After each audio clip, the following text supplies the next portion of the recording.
Welcome to the HCI family of podcasts. We're your source for personal, professional, and organizational growth and development. We share our own original research, explore industry trends, and interview executives and thought leaders from across the globe. Join us for practitioner-oriented content around all things leadership, HR, talent management, organizational development, and change management.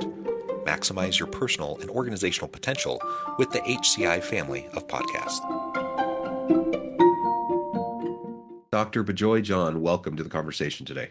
Thanks, John. Thanks for having me on the show. It is a great pleasure to be with you. You're joining us from Nashville. I'm south of Salt Lake City in Utah. And today we're going to be talking about sleep quality and how sleep really impacts all aspects of our lives. We're going to hone in specifically on productivity, energy, and really how it impacts us in those facets and our overall happiness. And how we show up to work and such, but really, it really does impact all aspects of our lives. And so I think this will be a really important and fun conversation. As we get started, I wanted to share Dr. John's bio with everybody. Dr. Bijoy John is a board-certified physician and practicing sleep specialist with more than 25 years of experience. He has seen firsthand the struggle many have with sleep and how these challenges impact the entire family. And I think all of us in the audience today, myself included, we've probably all experienced sleep challenges from time to time. Sometimes those are chronic, sometimes those are isolated experiences. Right now, I'm dealing with a cold, and so I've had sleep issues just because of my cold. So it's isolated, just for these last few days. But I think when it's particularly a challenge is when you have chronic sleep issues that need to be addressed. And so we all are seeking better sleep, more quality sleep, so that we can just live healthier, happier lives. So this is what we're going to explore. Dr. John, anything you would like to highlight by way of your background or personal context before we dive on in? We are born into this world with the full of worries, right? So the common complaint I get is when people lay on their bed, they say they cannot tune their brains out, right? So the first thing we have to recognize, sleep is a superpower. We have it within Yeah. ourselves. But the problem is sleep problems don't hurt like a toothache. So we put it in the back burner. And like you say, work and performance, an average employee costs us about 5 grand a year because of not sleeping well. This doesn't include errors or the mood or relationship problems that most employees or people have when they don't sleep well. So I also suffered in different stages of my life with poor sleep as being in medical school and when I lost my mom and when I started Hmm. my own practice. So, but I've, overcome that and I have my own holistic approach, which I've been using for 25 years to help many folks. So as we go along, we'll share. The good news is people are finally realizing, hey, there's, something about the sleep in the context of, everybody talks about fitness and nutrition and diet and weight Yeah. loss, but we can do all that by focusing on our sleep. By sleeping a little bit better, we can be better in all aspects of our lives. Yeah. Yeah. Well, excellent. And let's start with kind of the baseline. Maybe this is just a repeat. Maybe this is just an opportunity to remind ourselves. But for the average adult, now obviously there's outliers. Obviously there's that random person who can function on, a few hours of sleep a night. You always hear the stories of that person who can, only get 3 or 4 hours and be fine. But, for the average normal person, the average adult, like what does a good, healthy sleep habit look like? What does good, healthy, average adult need to be functioning at their peak level? Right. So for regular, an average person needs about 7 to 8 hours of sleep. So like you said, there are a few of us who won the genetic lottery. They are short sleepers, you know. So like the classic example is Elon Musk. So what the misinformation spreads everywhere, saying, "Hey, you need to work harder. You need to, you can burn the midnight oil." Hey, look at Elon Musk. Even Elon thought everybody's like him, so he forced all his employees, so the top ones, to exhaustion. Then he finally figured, hey, he's made difference. So he came on NBC News and said, hey, everybody needs more sleep than me. So the misinformation is a challenge. I get told all the time, hey, sleep is overrated. I can, sleep when I die. To those people, I say, hey, your wish might come true if you're on this path. So, short sleepers or people who sleep 4 hours are the exceptions. But all of us, and the most important thing is to go to bed at a fixed time, 10 p.m. to 6 a.m. That's when you need to focus. So the reason being, you get deep sleep and the quality sleep early in the night, and as the night progresses, we get more REM sleep, and the day breaks, and the sunlight comes in, more noise happens in with all the everything is happening. So you focus 8 hours. 10 to 6 and dedicate to sleep, and the rest of the 16 hours you will be in really great shape. Yeah. Well, and even for people like Elon, like you're right, some people are made a little different, and Mhm. there, are some genetic differences. Some people are just built a little different, and that's just the reality. But the average person needs 7 to 8 plus hours.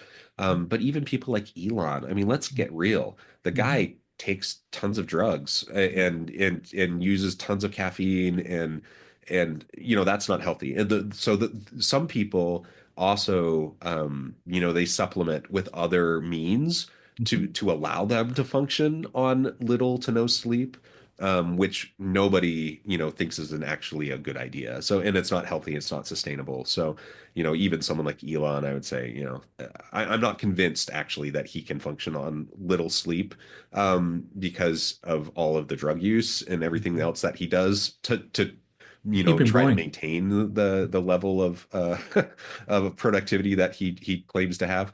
But set that aside for a moment, Mhm. and just acknowledge that, yeah, some people can. Now, I worked for someone once who also he claimed to be someone who could function on 4 hours of sleep. And looking back now, what I at the time I just figured, oh my gosh, this guy was amazing. Mhm.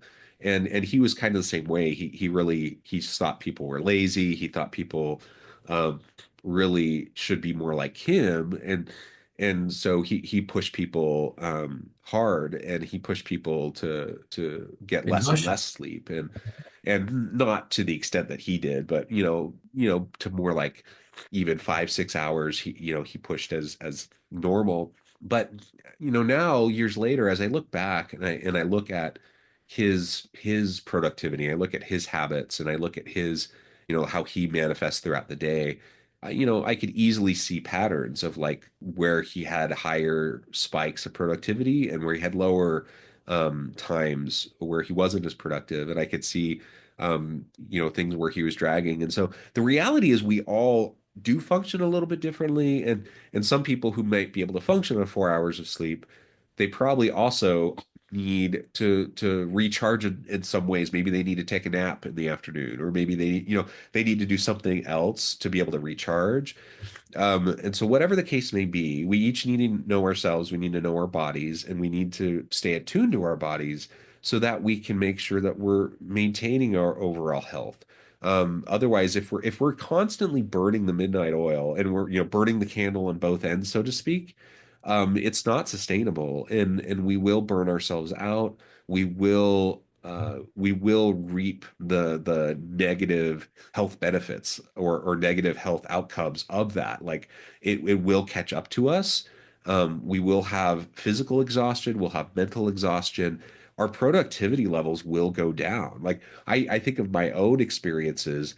There have been times where have I been able to get by on 3 4 5 hours of sleep continuously over an extended period? Yes, because I've been forced to, whether it's been a period of time where I have small children, or I'm going through my doctoral program, or different things where I've been forced to, I've had to.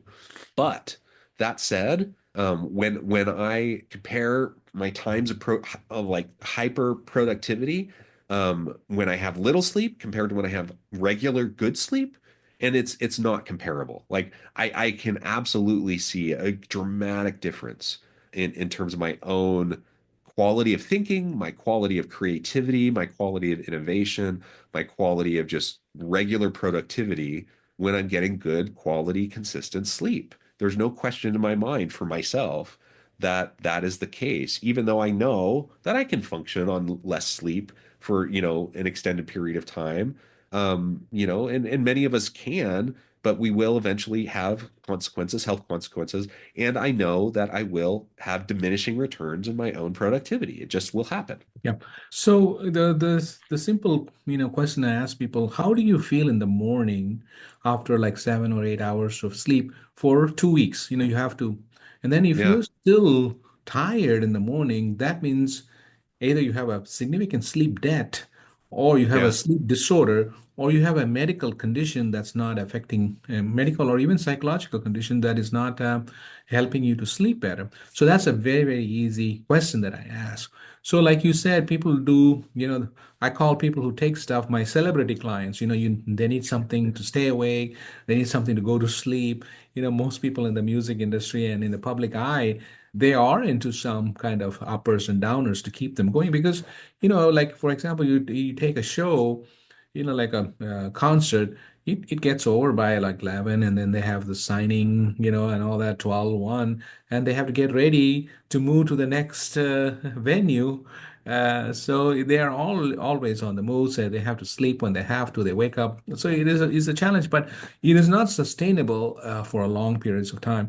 So my what I talk about is a holistic way to harness your own. We have enough stimulants and also with the stuff to put us to sleep. So that's the best way for long term. It's okay to take a little bit medications and uppers and downers, whatever, for short periods of time. So like as if you have grief or if you lost a job, if you have a tragedy, you can't sleep. It's a natural process. So I only recommend medications for short periods of time. Other than that, we have to find our own way, and that's why we'll discuss shortly when we get to that. Yeah, yeah. So let's get there. Let's talk about ways that we can improve our sleep, natural ways that we can get there. And you've already identified just kind of that natural REM cycle, the natural kind of time frame that we should shoot for. And that's not always feasible. Sometimes we have to work late. Sometimes we have small children who are sick. Like there's all sorts of reasons why that 10 to 6 time frame doesn't work, right? Yeah. And sometimes people have night shifts or whatever our life circumstances may be, it might not be ideal. We might not be able to fit, that ideal. But when we can, and it's, not just a life choice, and it's not just me wanting to stay up to play video games or to watch a show or something, or to scroll on my phone, but I can make a choice to like go to bed a little bit earlier or try to have like good quality consolidated sleep. Like what are some things that I can do to start to have better consistent quality sleep? Okay. Besides just some of the medications that you can take. So, the hustle culture and sleep are totally in the opposite spectrum. When you hustle, hustle, hustle, we think sleep also can be, we can hustle our way into sleep. But unfortunately, sleep is an art. It's an ancient form. It's set in its ways. So it's just the it's just the total opposite. So we want sleep to be like an on and off switch, but it doesn't happen. You have to work yourself, slowly into that. So I have an acronym for people to follow. It's called Sleep Now, SLEEPNOW. So this is how we're going to go about it. So number one in the S is schedule. So for anything to succeed, we have to have a plan and a schedule. So we focused on the 10 p.m. To 6 a.m. as much as possible. That should be your core. Some days we stay up, some days we can't sleep. That's okay, but that should be a core for many reasons. The sleep, we wish it's a sleep like a sleep wake. If you look at the sleep cycles and stages, there are many stages and cycles. That we enter sleep through non-REM sleep, and then REM sleep comes later, and within in non-REM sleep, there's like three other stages. So the cycles happen every 90 minutes. So we are also vulnerable to when the cycles and stages shift, we are likely to wake up. So the reason 10 to 6 is because the good sleep happens early in the night. So that's the S, the schedule. The next is important. The L is low light, low noise, low temperature, because the hormone that helps us to sleep, the most potent one is melatonin. We are a melatonin factory. We have so much melatonin. It's only secreted in darkness and colder temperatures. So make sure you are, thermostat is set between 65 to 70. Experiment that. And also having it, darkness. The word mela means darkness. So have your bedroom cool. And of course, noise affects, your brain waves, and then you can't sleep. So those are that's the L in the acronym. Then the next is a big one, electronics, right?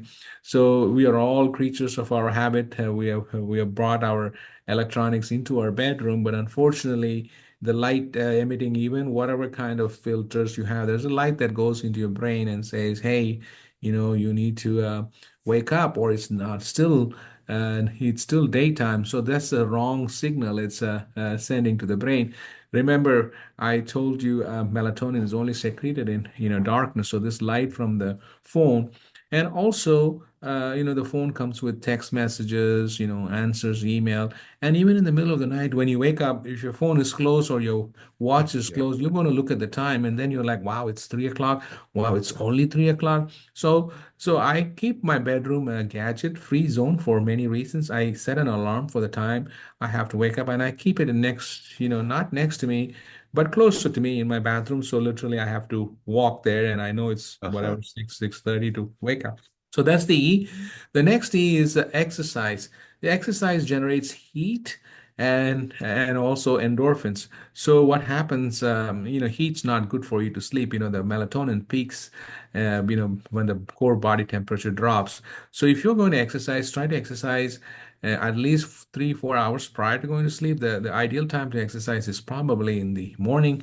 So generation of heat, and this is how you are giving your body a chance to rest. And so that's the SLEEP. P is powering off your mind. Remember, you can't power off your mind if you don't give it a chance. So you don't have your Uh-huh. phone next to you, you're not exercising. So I teach two techniques for people to power off their mind. One is the yoga nidra, where you lay on your back with your palms up, looking at your ceiling and thinking about thoughts like a body scan. This is the cognitive behavioral therapy for insomnia. You just scan your from your face down, neck, chest, all the way down. So that's how it's like a body scan helps you to relax a little bit. So that's a very powerful technique. You can also combine the breathing technique, Andrew Weil as a technique. Breathe in 4 times, and inhale, exhale, just kind of could put you in this mood.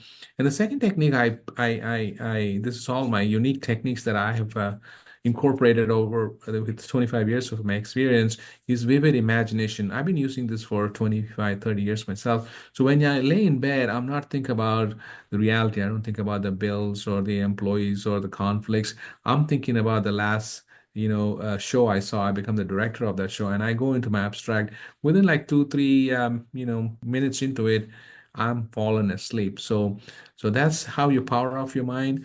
The next is the word NO. That's no. So in my sleep now acronym, NO, no to worries. We all worry. I tell people to take a dedicated worrying time, 6 p.m. to 8 p.m. When you're preparing. So it's preparation for bedtime is like preparing, enjoying like a 5-course meal. You have to slowly work it. So you can't just go to 10 o'clock and bring your worries. So even yesterday, I was looking at the time, making sure we are in the same time zone. So that's what I did. And if I don't resolve anything, I write it down for the next day. So we are all born to worry as humans, but I tell people to take a dedicated worrying time. So 6 p.m. and 8 p.m. And the last now in the sleep now acronym is win. See, in the hustle culture, we hustle, win, win. Here, winning is actually losing yourself to sleep. So it's just a total opposite of everything that we talk about. So the three big things that I am promoting is scheduled worrying time. That's new. Most people have not heard about that. And then the gadget free zone. Not even have phones around you, and then the vivid imagination technique to sleep. So sleep now, SLEEPNOW, schedule, low light, low noise, low temperature, no to electronics, at least 30 minutes, and keep it a gadget free zone. Then do not exercise at least three hours prior. powering off your mind, the two techniques, vivid imagination and yoga nidra. N-O is no to worries, and W is win. So this is my mantra. I've helped thousands of folks. I also mentioned that in my book. This is what everybody comes in my office, because I do it, and that's how I help many, many people. Awesome. Awesome. And yeah, it seems so simple, Yes. yet it's so hard Mhm. because it takes consistency and Correct. effort, and I think even like the gadget free zone piece that you mentioned, like Mhm. it's just so hard when, Yes. especially if you're not sleeping well, if you wake up and you're just laying there and you have stuff churning in your head, and it's just so tempting to just like pick Mhm. up your phone and just start like looking at emails or just start scrolling on social media or something. But that's the kiss of death. If you start Yeah. doing that, there's no Mhm. way you're getting back to sleep, right? That's right. And so, like, in part, we have to like train ourselves, especially if you have those bad habits. You really do have to start training yourself. And so, if that means leaving your devices outside of your room, charging your phone in your bathroom, leaving it outside your bedroom, keeping it away from arm's length. I have a clock on my bedside so that I don't have to check my phone, to know what time it is if I happen to wake up in the middle of the night for that very reason, because I know that if I yield to that kind of temptation, that I lose the opportunity to regain that sleep, to fall back asleep. Um, there's just so many possibilities to trip up, especially if you have stressors going on in your life, if you have different things that are going to make it even harder. There's so many ways to trip up, and so you just want to give yourself as much opportunity to have good, successful, sustained sleep. And it just requires those consistent steps. There's no rocket science there. Like Right. it's nothing terribly complex, but you just have to be committed, consistent. And if you can do that, you'll find greater success.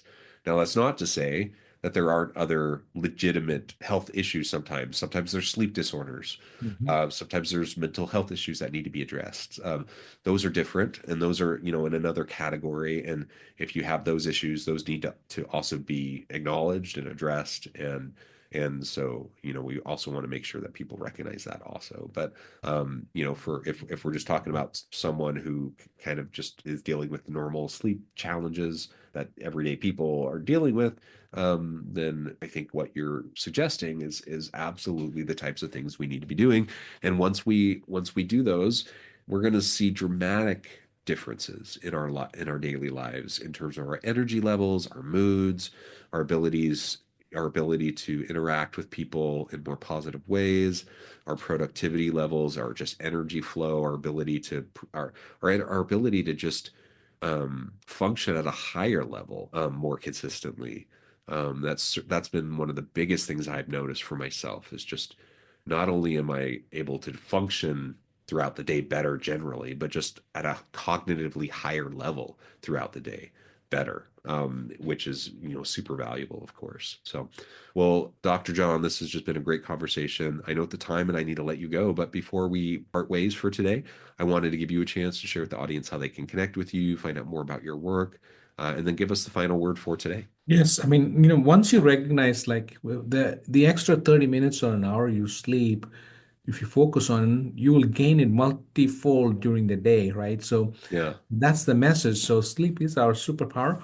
So what did I do? I've dedicated my life to this, spreading this message. So I wrote a book called Nobody's Sleeping: The Seven Proven Sleep Strategies, and I talk about, different. I have many chapters for each, some, mental health, weight loss, and of course the seven strategies. I have a chapter dedicated for women and for children and teenagers and older adults because there's no comprehensive book. So I said I'll write the book for the whole family. So it's doing really well. It's got over 100 reviews on Amazon. So I'm very happy and proud because only like 1 to 2% of the books get this many reviews in the first year. So I'm happy. So that's the called, Nobody's Sleeping: The Seven Proven Sleep Strategies is available everywhere. And plus my website is called sleepfixacademy.com, where I have a sleep course dedicated for people who can see their doctors. It takes time to see a provider. So I have a self-help It's actually a 6 weeks course. You can finish it in about 70 to 80 minutes. You can finish it fast and implement. So to change direction, it will take about 6 weeks of practice, and for a lifelong of happiness, I think it's well worth it. And I'm Yeah. a participant in many TV shows and also podcasts. So, and in the social media, I'm known as Dr. Sleep Fix. So you can follow me on Instagram, Facebook, and also LinkedIn. So I'm everywhere. So you know what? So the message is I want everybody to to know this beautiful thing that we have. It's free. It's within us. It takes a little bit of discipline, and you can hustle. You can't data mine your way into sleep. People get all kind of gadgets and all that. That's going to create more sleep anxiety. It's natural. It's simple. It's possible. We can do it. So I want everybody to sleep well and be well, so the world can be a much, much better place. Wonderful, wonderful. Thank you so much. It's been a real pleasure. I encourage the audience to reach out, get connected, find out more about what Dr. John can do for you. And as always, I hope everyone can stay healthy and safe, that you can find meaning and purpose at work each and every day. And I hope you all have a great week.